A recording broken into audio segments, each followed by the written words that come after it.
Hello दोस्तों। गर्मियों का मौसम चल रहा है और सभी लोग कहीं ना कहीं घूमने जा रहे हैं। कोई दक्षिण भारत में जा रहा है तो कोई उत्तर भारत में जा रहा है तो कोई पूर्व भारत में जा रहा है। और पश्चिम भारत में अभी घूमने का सही समय नहीं है क्योंकि तापमान वहाँ पे 45 से 50 डिग्री के बीच में है, तो वहाँ पे भी घूमना सही नहीं है। जैसे कि दोस्तों, हम घूमने जाते हैं और देखते हैं कि कोई झील के किनारे हम बैठे हैं और अचानक से हम देखते हैं कि जिस झील के किनारे हम बैठे हैं उस झील में हजारों की संख्या में नर कंकाल तैर रहे हैं। मानव के अवशेष, अंदरूनी अवशेष तैर रहे हैं। तो सोचो हमारे साथ क्या बीतेगी। हम वहाँ से तुरंत हटना चाहेंगे, लेकिन दोस्तों आज के इस वीडियो में हम एक ऐसी रहस्यमय झील के बारे में बात करेंगे जो हजारों सालों से नर कंकालों से भरी पड़ी है। और इतने नर कंकाल है कि अगर कोई वहाँ पे जाए तो अपना दिल दहल सकता है।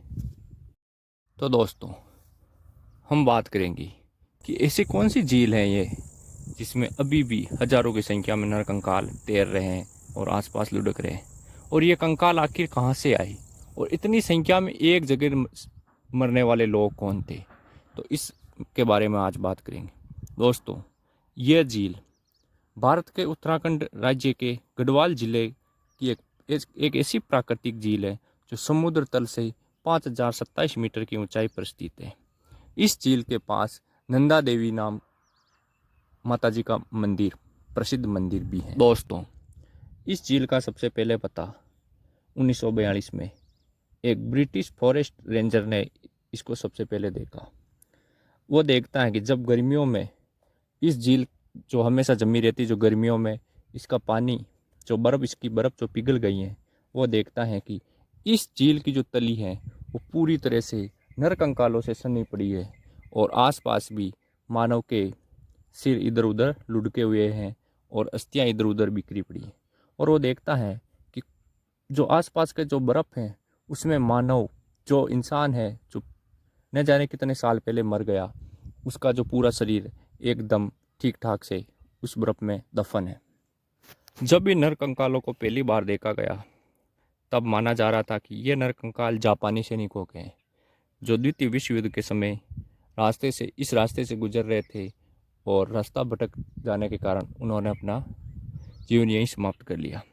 कुछ लोगों का मानना है कि ये कंकाल कश्मीर के जनरल जोरावर सिंह और उसके सैनिकों के हैं जो 1841 में तिब्बत के युद्ध से लौट रहे थे और ख़राब मौसम की चपेट में आ जाने के कारण सभी ने अपनी जान गंवा दी।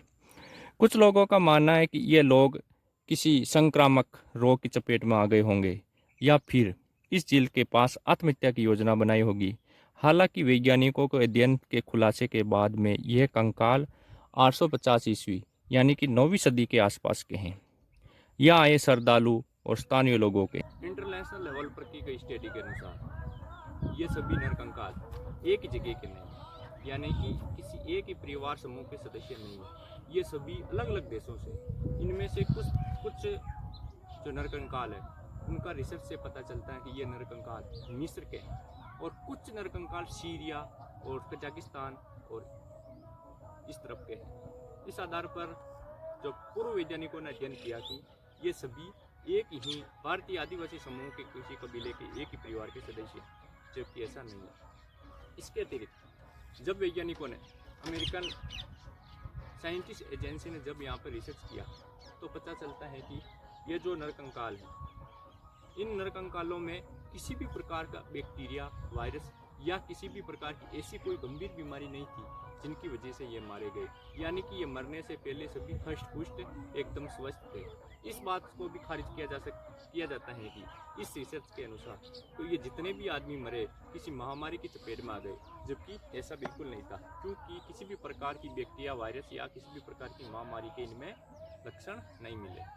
दोस्तों कुछ नरकंकाल ऐसे हैं जिनकी हाइट 10 फीट तक है। आप अंदाज़ा लगा सकते हो कि 10 फीट तक के मानव उस समय पाए जाते थे। और कुछ नरकंकाल ऐसे हैं जिनके जूते की साइज 13 से 15 नंबर है, जो आज इस बात को हम सोच पाना भी मुश्किल होता कि इतने लंबाई के बड़े जूते उस समय आदमियों के थे। उनकी हाइट लगभग 10 फीट तक नरकंकालों की हाइट मिली दोस्तों इसके अतिरिक्त जो वैज्ञानिक थे उन्होंने अपने रिसर्च से ये पता लगाया कि और ये सभी लोग एक साथ किसी भी दुर्घटना में नहीं मारे गए, यानी कि ये सभी जो नरकंकाल हैं वो सभी अलग अलग घटनाओं में मारे गए। इनमें से लगभग 200 की संख्या इस आधार पर।